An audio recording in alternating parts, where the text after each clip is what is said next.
स्वागत है साथियों, आप सभी का ऑफिसर्स एकेडमी राजस्थान के यूट्यूब चैनल पे। आज अपने बात करने वाले हैं एक बहुत ही इंटरेस्टिंग और बहुत ही शानदार टॉपिक की। और वो टॉपिक है कि 4,38,000 लोगों ने ईओआरओ का फॉर्म भर दिया है। और ईओआरओ में कंपटीशन चल रहा है, वो लगभग भारत के प्रधानमंत्री बनने के बराबर सा ही और है। तो अपने बात करेंगे कि क्या किया जाए। इतना मेरे को भी ये डाटा देख के हैरान हुई कि ये तो बहुत ही ज़्यादा हो गया। ये तो आरएस से भी ज़्यादा हो गया। कहाँ आईएएस, ये तो ईओआरओ आईएएस से भी आगे निकल गया। तो अपने इसकी बात करते हैं कि क्या किया जा सकता है। देखो यूट्यूब पे बहुत ही कम वीडियो आपको ऐसे मिलेंगे जो आपको ऐसी डिटेल बताएँगे। क्योंकि हर किसी का थोड़ा बहुत देखो जुड़ना भी चाहिए, जुड़ा रहता है तो वो अपनी इतनी खुल के बातें नहीं कह सकते। पर अपना किसी कोचिंग से कोई हित नहीं जुड़ा हुआ, ठीक है? तो अपने खुल के बातें करेंगे। आप इस वीडियो को पूरा देखिए और अगर आप पूरा देखोगे तो निश्चित रूप से आपको बहुत जानकारी मिलेगी। अगर आप इस चैनल पे नए हो तो चैनल को ज़रूर सब्सक्राइब कर दें। हमारे लिए भी ये मोटिवेशन होता है कि हम जो बढ़ा रहे हैं वो लोगों को पसंद है आ रहा है। तो अपनी बात करते हैं। देखो, ये आया है डाटा, ये डाटा है। इस डाटा में देखोगे तो आप कुल मिला के 4,38,000 लोगों ने फॉर्म भरा है ईओआरओ का। मैं तो देख के हैरान हूँ कि इतने लोगों ने ईओआरओ का फॉर्म भरा जब इतनी सी पोस्ट है। और सबसे हैरानी तो मुझे ये हुई कि इसमें आप एक चीज़ देखो कि हमारे जो एक्स सर्विसमैन भाई हैं, जो हमारे देश के भूतपूर्व सैनिक के रिटायर होके तैयारी करने वाले हैं, उनकी संख्या देखोगे तो आपको हैरानी होगी। वो 3,31,000 लोगों ने, उन लोगों ने भी फॉर्म भरा है। तो आप ईओआरओ में दबा के कंपटीशन है।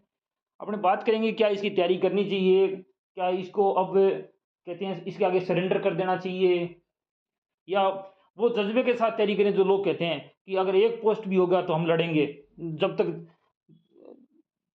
लड़ेंगे, जब तक तोड़ेंगे नहीं, छोड़ेंगे नहीं, ऐसा करके लोग बोलते हैं। वो सब बातें अपनी बात कर रहे हैं। देखो, प्रैक्टिकल होना ज़्यादा फायदेमंद है। डायलॉग बाजी प्रैक्टिकल लाइफ में नहीं चलती। आप डायलॉग मार सकते हो, डायलॉग मारना और बाकी चीज़ें करना फ़र्क है। तो आप अगर एक सीरियस स्टूडेंट हो तो आप समझें इस चीज़ को और ज़रूर इस चीज़ को एनालिसिस करें कि आपको किसको तैयारी करनी है।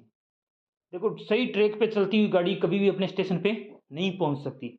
और ये ट्रैक ऐसे हैं कि एक बार इस ट्रैक पे चढ़ गया तो वहीं तक ट्रैक ही उल्टा मान के चलो कि बहुत ज़्यादा काम, ज़्यादा टाइम चला जाएगा। तो अपने बात करते हैं।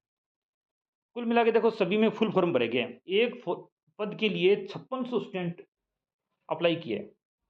तो अपने इसे यही कहेंगे कि क्या ही कहें, तो एक पद के लिए 5600 कुल मिला के, अगर राजस्थान में गांव होता है लगभग 2-1000 पॉपुलेशन होती है, एक पद के लिए 3 गांव आ रहे हैं पूरे पूरे। तो लगभग इतने लोग यहाँ पे हो रहा है। अब अपने बात करते हैं क्या सीरियस स्टूडेंट कितने हैं। देखो, हर कोई क्या कहेगा, जो भी बाकी लोग क्या कहेंगे आपको यूट्यूब पे, जिनको टेस्ट सीरीज जो भी कुछ चलाना, क्या कहेंगे कि कोई सीरियस नहीं है, आप ही हो सीरियस।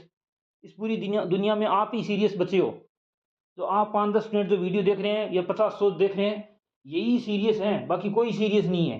ठीक है, आप तैयारी लो, टेस्ट सीरीज लो, सेलेक्ट हो जाओ। पर उनको पता नहीं है कि राजस्थान काफ़ी बड़ा है, 8 करोड़ पॉपुलेशन है, काफ़ी लोग पढ़ने वाले हैं। ठीक है, कई लोग होते हैं जो राजस्थान में नहीं, बाहर रह के भी पढ़ रहे थे। मैंने तो ये एक्सपीरियंस किया है। मैंने कम से कम यूपीएससी के इंटरव्यू दिया है, आरपीएससी में एसीएफ का इंटरव्यू दिया है, और आरएस का मैं इंटरव्यू दे रहा हूँ। तो मैंने अभी आरएस के इंटरव्यू में लोगों को देखता हूँ कि लोग डीएनए साइंटिस्ट हैं और आरएस का इंटरव्यू दे रहे हैं, उसकी तैयारी कर रहे हैं।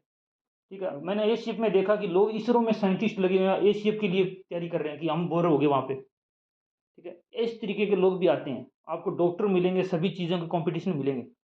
आप ईओआरओ की पोस्ट को आरएस में तहसीलदार से नीचे मत समझना। ये एसडीएम डीएसपी तहसीलदार के बाद चौथे नंबर की पोस्ट है। ठीक है, तो इसके लिए अच्छे खासे लोग आएंगे। ठीक है, और एसीएफ में तो ये देखा कि मैंने लोगों के 90-90 लाख के पैकेज हैं, एलएन जैसी इंस्टीट्यूट में पढ़ा रहे हैं, और वो आके यहाँ पे तैयारी कर रहे हैं। तो देखो, कंपटीशन हर एग्जाम में होता है जब ऐसी बड़ी पोस्ट होती हो, जब ईओ जैसी बहुत ही शानदार पोस्ट हो। तो अपने बात करते हैं कि कितना कंपटीशन है। देखो, 2.5 से 3, मेरा अनुमान है कि 4,38,000 लोगों ने फॉर्म भरा है। तो 1.5 लाख लोग तो पेपर देने ही नहीं जाएंगे। मतलब 1 लाख तो पक्का ही सरेंडर कर देंगे कि छोड़ो, फॉर्म तो भर देते हैं, पेपर जब आएगा मई तक तो पता नहीं उनकी गाड़ी कौन से ट्रैक पे होगी। उनको पेपर गाड़ी उल्टे ट्रैक पे भी चल जाएगी, बहुत सारे लगभग ये मान के चलो कि 2.5 से 3 लाख लोग ही पेपर देंगे। अब बात करते हैं और सीरियस स्टूडेंट की, कौन कौन है? देखो 2174 लोग अभी आरएस का इंटरव्यू दे रहे हैं, 2100 लोग, ठीक है? सारे लोग तो सेलेक्ट होंगे ही नहीं, सेलेक्ट तो होंगे 988 लोग, कुल मिला के 200 लोग और मान लो जो बाकी होंगे, कुल मिला के 1100 लोग सेलेक्ट होंगे, 1000 व्यक्ति तो ये हैं। मैं हमेशा से मानता हूँ कि 2100 लोग अगर इंटरव्यू के लिए क्वालिफाई हुए हैं, तो जो 15-10 नंबर से रह गए, कोई वो बहुत बड़े ज़्यादा कमज़ोर नहीं है, वो सब एक ही कैटेगरी के व्यक्ति हैं, ठीक है? किसी के 5-10 नंबर ज़्यादा आ गए तो क्वालिफाई हो गया, 20 नंबर ज़्यादा आ गए तो 800 में से 20 नंबर ज़्यादा आने से कोई इंटेलिजेंट नहीं बढ़ता, ठीक है? तो ज़्यादा कोई फ़र्क है? मैं नहीं मानता कि 5000 स्टूडेंट में ज़्यादा फ़र्क होता है। तो 3000 तो वो हैं कम से कम, और 1000 जो 800-900 बंदे सेलेक्ट हो जाएंगे और बच जाएंगे 1000 बंदे, 1000 वो हो जाएंगे 3000, और प्लस में आप मान के चलो कि जो 800 बंदे सेलेक्ट हुए हैं, ये फरवरी तक हो जाएगा मैक्सिमम, जनवरी फरवरी मान लो आप आरएस की इंटरव्यू कंप्लीट होने में। फरवरी में जिस व्यक्ति की रैंक आएगी, मान लो जिसको तहसीलदार नहीं मिल रहा, वो क्या करेगा? जिसको एसडीएम डीएसपी तहसीलदार और डीटीओ नहीं मिल रहा, वो तो सीधा ईओआरओ की तैयारी करेगा, क्योंकि उसको पता है ईओआरओ अच्छी वैकेंसी है, तो कहीं ना कहीं 500 700 1000 लोग वो भी होंगे। तो कुल मिला के आप मान के चलो कि 5000 व्यक्ति यहाँ पे भी होंगे, जो आरएस के अच्छे स्टूडेंट है वो यहाँ पे भी तैयारी कर रहे हैं। इसके अलावा मान के चलो कि 5-10 हज़ार लोग हमेशा नए स्टूडेंट भी आते हैं, हमेशा आरएस की तैयारी करने वाले 5-10 हज़ार अच्छे स्टूडेंट भी होते हैं, जो नए तैयारी करने में, जिनको अभी तैयारी करते हुए 6-12 महीने हुए हैं, पर वो बहुत लगन से तैयारी कर रहे हैं। ऐसा हमेशा हर एग्जाम में होता है, बहुत सारे आगे और वो भी सेलेक्ट होंगे, उनमें से भी बहुत सारे सेलेक्ट होंगे जो नई तैयारी स्टार्ट की है उन्होंने। अभी हो सकता है कि आज कोई व्यक्ति आज ही तैयारी स्टार्ट करना शुरू करे, वो भी सिलेक्ट होगा, उनमें से भी बहुत सारे लोग सेलेक्ट होंगे, आरएस में भी होंगे, ईओआरओ में होंगे। तो और क्या करें, और कौन स्टूडेंट है? देखो जब तक ये वैकेंसी होगी, इसका एग्जाम होना स्टार्ट होगा, तब तक टीचर, चाहे फर्स्ट ग्रेड हो, सेकंड ग्रेड हो, रीट हो, जो लगेगा वो भी तैयारी करेगा अगर उसको थोड़ी सी महत्व पता है, और जो नहीं लगेगा वो तो तैयारी करेगा ही। तो कुल मिला के मैं मान रहा हूँ कि ऐसे 10,000 लोग तो होंगे कम से कम, ठीक है? इसके अलावा जो सीईटी की सीरियस तैयारी करेगा, दोनों की, चाहे 10th और 12th की, उसका लगभग वो सिलेबस कंप्लीट सही हो रहा है, सारा जो पार्ट ए का है। अब क्या दिक्कत आ रही है सीट इसमें यूआरओ में कि पार्ट बी के लिए आपको करना क्या है? पार्ट बी के लिए एक बुक ही तो पढ़नी है। अगर कोई इस बुक को जाके, अगर इस बुक को सिंपल तरीके से अगर कोई पढ़े, ठीक है? ये 300 पेज की एक बुक ही तो पढ़नी है। अगर कोई बुक लाके पढ़ना स्टार्ट करता है व्यक्ति, जैसे मान के चलो कि अप्रैल मार्च में भी स्टार्ट करेगा, तो मई तक वो उस बुक को 3-4 बार रिवाइज कर देगा, 5 बार कर देगा, ठीक है? अगर अभी से उसने साथ में आधा-आधा घंटा स्टार्ट कर दिया तो बहुत कुछ हो जाएगा, ठीक है? अगर आप में से कोई भी ईओआरओ की तैयारी कर रहा है, तो हमने भी चैनल पे बहुत सारे वीडियोज़ बनाए हैं ईओआरओ से संबंधित, आरएस से संबंधित, उनको देख सकता है। अब मैंने खुद ने बहुत सारे, जैसे मैं अभी आरएस की इंटरव्यू की तैयारी कर रहा हूँ। आपको अगर सीरियसली बताऊँ तो मैं आरएस इंटरव्यू की तैयारी कर रहा हूँ, ठीक है? यूपीएससी का, एससी का इंटरव्यू, उसकी भी तैयारी कर रहा हूँ, ठीक है? पर मैं ईओआरओ का 7-8-10 दिन में एक बार पढ़ लेता हूँ नॉर्मल, 10-20 आधे घंटे पढ़ लेता हूँ, वो नोट्स बना लेता हूँ, और वो नोट्स आपको टेलीग्राम पे भी भेजे हैं और वीडियो भी बना देता हूँ, ठीक है? अब मेरी 10-10 दिन की तैयारी करते वो बहुत सारे नोट्स हो गए, कम से कम वो 7-8 लेक्चर हो गए, और मेरी भी तैयारी होगी। तो ऐसा थोड़ी है कि मैं जब आऊँगा फील्ड में तो मैं भी उनके कॉम्पिटिटिव होऊँगा, 2 महीने में तैयारी करूँगा तो मैं भी कॉम्पिटिशन में आऊँगा। तो इसी तरीके से हर व्यक्ति आता है, एक बुक ही तो पढ़नी है उसको। दूसरी बात, तो कुल मिला के मेरा आइडिया कि 50,000 तो व्यक्ति ऐसे हैं जो सीरियस हैं, जो अच्छे खासे ईओआरओ के लिए सीरियस हैं कि हम कर देंगे, ठीक है? और आरएस की भी कर रहे हैं। अब देखो मैं अपने वीडियो के दूसरे सेक्शन में अपने बात करेंगे कि क्या आपको भूल नहीं करनी। लोग भूल करते हैं अक्सर, एक बार भूल करते हैं और वो भूल का परिणाम बहुत लंबा भुगतते हैं, ठीक है? आप अगर मई तक आप ईओआरओ करते रहे, देखो लोग जो, कुछ लोग सोचते नहीं है कि इससे बच्चों पर क्या प्रभाव पड़ेगा। एक व्यक्ति जो अभी से तैयारी स्टार्ट कर रहा है, 5 मई तक वो ईओआरओ कर रहा है, उसके चक्कर में उसका आरएस रह जाएगा। आरएस अगर उसने ढंग से तैयारी नहीं की तो आरएस प्रीलिम्स रह जाएगा। मान भी लें कि अगर ईओआरओ की तैयारी से आरएस प्रीलिम्स हो गया, तो क्या प्रीलिम्स होने से उसकी रैंक आ जाएगी? रैंक तो मेंस होने से आएगी, तो उसका मेंस रह जाएगा, क्योंकि वो मेंस की ढंग से नहीं करेगा ईओआरओ के चक्कर में कि मैं ईओआरओ कर रहा हूँ, सीईटी ढंग से नहीं करेगा। तो किसको क्या करना चाहिए, आपको मैं ये बता रहा हूँ, ये भूल आपको नहीं करनी है। तो कुल मिला के 50,000 सीरियस स्टूडेंट है, तो अच्छा खासा कॉम्पिटिशन ईओआरओ में है। अब आपको करना क्या है? जो मैं बात बता रहा हूँ वो आप ध्यान से सुनना, आपको करना क्या है? देखो जिनके पास में ऑलरेडी जॉब है, जो ऑलरेडी जॉब में हैं या जिनको कोई जॉब की ज़रूरत नहीं है, छोटी जॉब की, जो घर से बहुत अच्छे हैं और जिनको ये है कि हमें लगेंगे तो हम ऑफिसर रैंक में ही लगेंगे, छोटी हमारा कोई इश्यू नहीं है। एलडीसी वगैरह हम बेरोज़गार भी रह जाएँ तो कोई इश्यू नहीं है, हम तो लगेंगे तो ऑफिसर रैंक में ही लगेंगे। तो और जिनको ना कोई जल्दी है या ऐसे भी लोग हो सकते हैं जिनको भी कोई जल्दी नहीं है जॉब की, ठीक है? तो वो तो आरएस प्लस ईओआरओ करें। और मैं आपको बार-बार टेलीग्राम पे नोट्स भेज रहा हूँ, बार-बार कुछ पॉइंट्स भेज रहा हूँ, ठीक है? तो आप खुद के नोट्स बनाएँ, उनको देखें और खुद आरएस में जितने भी डिसीज़न्स हैं वो लें, कोच टेस्ट सीरीज़ लें और जिनको भी आप जो भी आपको गाइडेंस चाहिए वो सारी इस चैनल पे मिलेगी आपको। और जो भी आपको कौन स कहाँ से क्या पढ़ना है वो सब मैंने बता रखा है। तो आप बाकी भी बहुत सारे लोग हैं यूट्यूब पे, बहुत कंटेंट है यूट्यूब पे, उनसे देखिए। मैंने बता रखा है कि कौन-सा कंटेंट है, किस-किस टीचर से आप पढ़ सकते हो। अपना किसी टीचर के साथ में यूट्यूब के किसी टीचर के साथ में कॉम्पिटिशन थोड़ी है। आप आराम से जो अच्छे टीचर हैं उनकी मैंने लिस्ट बना के दी हुई है बाकायदा।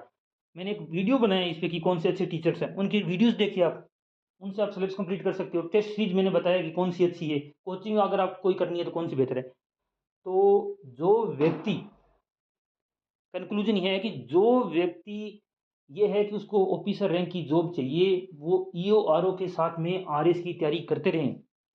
आपको पता चला कि मई में जाके आरएस की 2 महीने बाद में आरएस का मेंस है जून-जुलाई में और आप उस टाइम ये सोच रहे हो कि अब मैं मेंस कैसे करूँ? मैंने तो ईओ-आरओ के चक्कर में प्री तो मेरा हो गया, पर मेंस नहीं हुआ, ठीक है? फिर वो बहुत बड़ा इश्यू आ जाएगा, एक पॉइंट।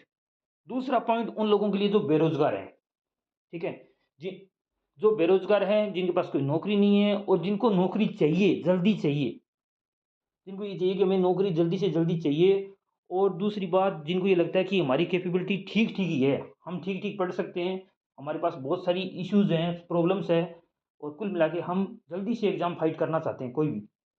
तो मैं आप सभी को राय दूँगा कि आप 12th वाली सीईटी की तैयारी करें साथ में, ठीक है? 12th वाली सीईटी की तैयारी करें, वो आराम से निकलेगी, एलडीसी का एग्ज़ाम होगा, एलडीसी में कोई बहुत बड़ा कोई तोप नहीं है एलडीसी कोई, कि वही एलडीसी तो ऐसा है, कुछ नहीं है। ठीक, आप आराम से अगर अच्छी तैयारी करोगे, चाहे आरएस प्रीलिम्स की भी करोगे तो भी सीईटी हो जाएगा। पर सीईटी का एक बार सिलेबस देख के उसको ढंग से टॉपिक वाइज़ सारे कंप्लीट करिए। मैंने सीईटी पे भी बुक लिस्ट बताई है आपको, वो भी देख सकते हो आप, कि कौन-सी सीईटी के लिए सिंपल से सिंपल बुक लिस्ट रखें। कोई बहुत सारी इसमें सीईटी की कोई कोचिंग कुछ ज़रूरत नहीं है, सिंपल आप किताबें पढ़िए, काम चलाइए। तो जिनको जॉब चाहिए वो सीईटी 12th और में एलडीसी की वैकेंसी आएगी और पूरे चांस है कि वो फरवरी में अगर सीईटी का 12th का एग्ज़ाम होगा तो मान के चलो मार्च और अप्रैल के करीब सीईटी का अप्रैल में से पहले रिजल्ट आ जाएगा, क्योंकि कर्मचारी चयन बोर्ड जो है वो बुलेट ट्रेन की स्पीड से काम कर रहा है। 25-25 दिन में रिजल्ट निकाल रहा है, चाहे पीटीआई का हो, चाहे वीडियो का हो। तो उसी बुलेट ट्रेन की स्पीड में हो सकता है वो जो है फरवरी में सीईटी 12th हो रहा है तो मार्च में वो रिजल्ट निकाल दे, ठीक है? और अप्रैल मई तक वो एलडीसी करवा ले और एलडीसी भी कर्मचारी चयन बोर्ड करवाएगा, ठीक है? तो जॉब जिनको चाहिए वो सीईटी की तैयारी करें, ठीक है? ये कन्फ्यूज़न आपको नहीं रहनी चाहिए। देखो, अब जो लोग कहते हैं कि हमें तो एक एक भी पोस्ट होगी तो हम लड़ेंगे। देखो, ये अच्छी बात है कि एक पोस्ट के लिए लड़ना चाहिए, ठीक है? पर अगर आप एक पोस्ट के लिए लड़ने में लड़ोगे और जीतने की जितनी संभावना है, ठीक है? आरएस की 650 वैकेंसी आ रही है, उसमें ज़्यादा संभावना है जीतने की। उससे ज़्यादा संभावना है सीईटी में, जो ठीक-ठीक स्टूडेंट है। तो आप अपने हिसाब से डिसीज़न लीजिए और बिल्कुल करेक्ट रूप से तैयारी कीजिए। आप मई बहुत लंबा टाइम है। आप मई तक अगर आपने कुछ सीटी नहीं किया तो आपको पता चलेगा कि हमने तो कुछ किया ही नहीं, अब क्या करें? सीटी नहीं किया, बिना जॉब के आप पे प्रेशर आ सकता है। सभी अपने middle class, lower middle class के व्यक्ति हैं, बिना जॉब के जल्द ही प्रेशर आप पे आ जाते हैं। और जब प्रेशर होता है, तो आप मान के चलो कि आपकी परफ़ॉर्मेंस, आपकी क्षमता, आपकी याद रखने की क्षमता, आपकी पढ़ने की क्षमता, वो बढ़ती नहीं है, घटने लग जाती है। एक्स्ट्रा प्रेशर, एक लेवल तक प्रेशर अच्छा है, पर एक लेवल के बाद में प्रेशर खतरनाक हो जाता है, कॉन्फिडेंस गिर जाता है। ये है सभी को राय, किसी को कोई ज़्यादा बहकावे में नहीं आना। ईओआरओ की ओनली तैयारी वही करें। मैं तो कहता हूँ कि ईओआरओ की सिंगल तैयारी तो कोई करे ही मत। साथ में जिसको ऑफिसर बनना है वो ईओआरओ के साथ में आरएस रखें और जिसको ये है कि वो बेरोज़गार है और कोई बाकी कुछ बनना है, जल्दी से नौकरी चाहिए, तो उस ईओआरओ के साथ में करते रहें, 1 घंटे बहुत है ईओआरओ। आप पास साथ में सीईटी करें, ठीक है? तो ये है उचित रहे। आपको अगर और कोई डाउट हो तो कमेंट बॉक्स में मेरे से पूछ सकते हैं, ठीक है। मेरे को बहुत ही अच्छा लगेगा कि अगर आप में कमेंट बॉक्स में अगर आप कोई डाउट पूछें और मैं आपको डाउट का ज़रूर जवाब दूंगा। ठीक है। देखो, ट्रैक गलत होना मेरे को लगता है एक असफलता का बड़ा कारण है। देखो, आप एग्ज़ाम तो फाइट होते रहते हैं, कोई दिक्कत नहीं है, पर एग्ज़ाम फाइट क्यों नहीं होते? इसका रीज़न है कि आप कभी, जब अगर आप देखो, अगर आप आगे अभी अगर आप मान के चलो कि ईआरओ पे पूरा ध्यान देने लगे और आपने फरवरी तक ध्यान दिया, फरवरी में सीईटी आ गया, सीईटी नहीं हुआ, तो फिर बेरोज़गार व्यक्ति क्या करेगा? वो ये थोड़ी सोचेगा कि अब सीईटी नहीं हुआ तो उसका कॉन्फिडेंस वैसे ही डाउन हो जाएगा। सीईटी हो गया, उसके बाद एलडीसी अगर एग्ज़ाम आ गया तो नहीं होगा। तो आप हिसाब से सोच के तैयारी करें, ईओआरओ को 1 घंटे तैयारी करते रहें, कोई दिक्कत नहीं है, इतनी पोस्ट है, आराम से आप होंगे। तो मैं आपको उम्मीद बिल्कुल दावे से कह रहा हूँ कि एसीएफ में 200 पोस्ट थी, यूपीएससी का जिनका मैंने इंटरव्यू दिया था उसकी 200 पोस्ट थी। मैं आपको दावे से कह रहा हूँ, इस पोस्ट का मैं इंटरव्यू दे के आया हूँ, लगभग 3 गुना लोग इसमें पास हुए थे। अगर आपका पेपर पास होगा, और आरएस का मैं इंटरव्यू दे ही रहा हूँ, अगर आपका पेपर पास होगा तो एक लेवल के बाद में आप तैयारी करने का कोई महत्व नहीं रहता। उसके बाद बहुत सारी चीज़ें किस्मत पे भी डिपेंड रहने लग जाती है। पेपर आपका कैसा अटेम्प्ट हुआ, वो आपका दिन कैसा गया, ठीक है, मेहनत होती है 90%, पर 10% मैं मानता हूँ कि पेपर का दिन कैसा गया वो भी महत्वपूर्ण होता है। तो मेरे को उम्मीद है कि आपको ये वीडियो पसंद आया होगा, ये बातें आपको पसंद आई होगी। आप सोच समझ के और ध्यान से ही डिसीजन लें और तैयारी करें। Thank you very much for watching us. आप वीडियोज़ को जाके देखें, अगर आपको कोई डाउट हो तो ज़रूर पूछें।